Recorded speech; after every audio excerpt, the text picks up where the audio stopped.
Hello and welcome to a quick how-to video all about connection, which is drawn from episode 66 of the Let's Talk About Mental Health podcast. Out now wherever fine podcasts are found, or head to letstalkaboutmentalhealth.com.au. So what is connection? Well, connection is about having high quality relationships with other people. And it's a big part of our experience of being a human being. It can be really challenging to be alone or to feel disconnected, which, of course, is a big thing that so many of us are facing at the moment, thanks to social distancing and all the lockdown sequels that keep on happening. I mean, this thing has been having more sequels than those police academy films from the 1980s. And just like those, it's been getting worse and worse as it goes along. Now, let me just say here, though, that you don't have to be physically with people in order to be connected. Zoom does just nicely, thank you very much. Because the thing is that it's not about the quantity of your connection or the format, but instead it's about the quality of your connections with other people.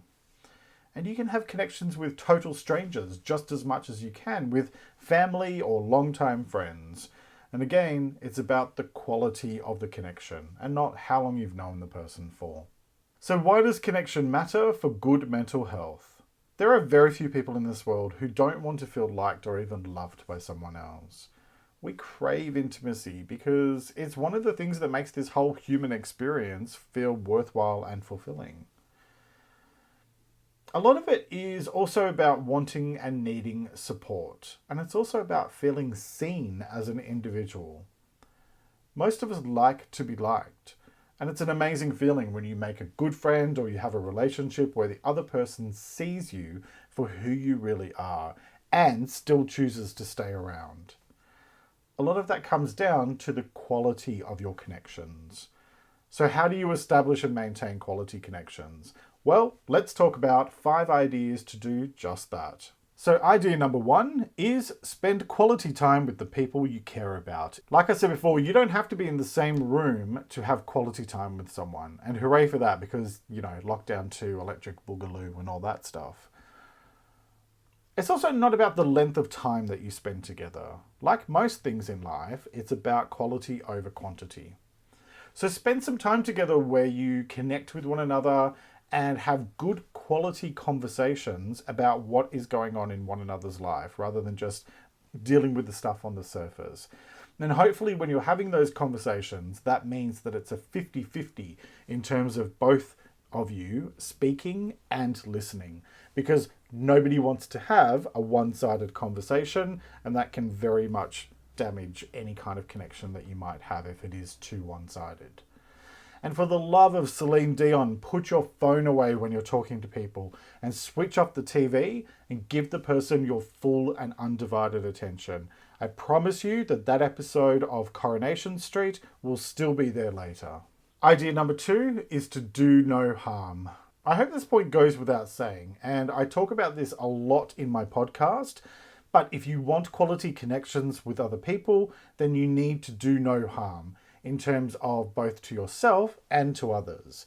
So if you're doing things like gossiping, backstabbing, bullying, encouraging unhealthy behaviors, or just generally being harmful in the things that you do and say, then you're going to find it virtually impossible to have healthy connections with people, and you'll be much more likely to find yourself surrounded by unhealthy relationships. It's that old saying, you cannot change the people around you, but you can change the people around you. So choose relationships that are based on healthy choices rather than unhealthy ones. Idea number 3 is be kind. This is another one that I talk about a lot, especially in the podcast. And it's like the next step from the do no harm piece, in the sense that first make sure that you're clearing out anything harmful, and then you can focus on taking things to the next level, which is spreading kindness as though it's pixie dust and you're a unicorn on acid. I mean, you don't need to walk around singing Kumbaya and handing out love beads to total strangers unless that's what you're into, but choosing to be kind can take many different forms. Even just a smile and a hello to a stranger at the supermarket is in itself a form of kindness. When you are kind to others and to yourself, it spreads and it takes on a snowball effect. It's like positive thinking. When you start to see the positives in life, you find even more to be positive about. In the words of the ancient Greek fable writer Aesop, no act of kindness, no matter how small, is ever wasted. Idea number 4 is give more than you take. When you give rather than just taking all the time, you're topping up your relationships with kindness and positivity. And the more you give, the more that you will have to be positive and feel good about. I'm not talking about money here either. I'm talking about giving your time, your warmth, your compassion, your understanding, your support, and your kindness. Because these are the things that matter most in life. And these are the things that help other people, whether or not they're a stranger or a friend. And it helps them to see the kind of person that you really are. Idea number 5 is to be thoughtful and considerate. So when it comes to being thoughtful and considerate, for example, think before you speak and don't just react to things. Be more thoughtful. I've talked before about the way that our brains can hijack us when we're feeling emotionally triggered or upset, angry or hurt or whatever. And so if we just hit that pause button for 5 to 10 seconds before we then decide how to respond, we can be much more thoughtful in the response that we do give. And when you're less reactive and more considered and thoughtful, the quality of your relationships improves exponentially because the highly emotional stuff becomes much less of a focus. A lot of the issues that we have with one another and that can damage our sense of connection is actually all back to when we react emotionally and when we don't necessarily take other people's feelings and thoughts and needs into consideration. Making sure that you look after your own feelings and needs as well, but it has to be a give and take. Not just take. And please, while I'm talking about that, be mindful of other people's feelings.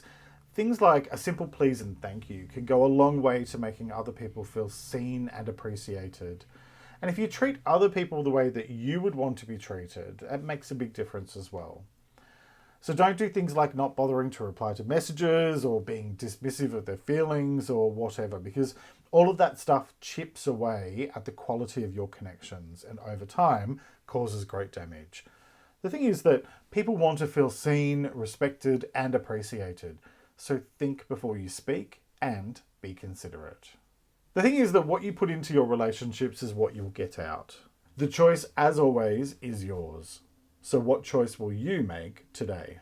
For the full episode, head to letstalkaboutmentalhealth.com.au/episodes or find it on Apple Podcasts, Spotify, or wherever the finest podcasts are found. Find me on Instagram, Facebook, and Pinterest at LTA Mental Health. And while you're here, subscribe to the YouTube channel for more simple ideas for better mental health. Thanks for joining me and see you again next time. Look after yourself and make a conscious effort to share positivity and kindness out into the world because you get back what you put out. Take care and talk to you next time.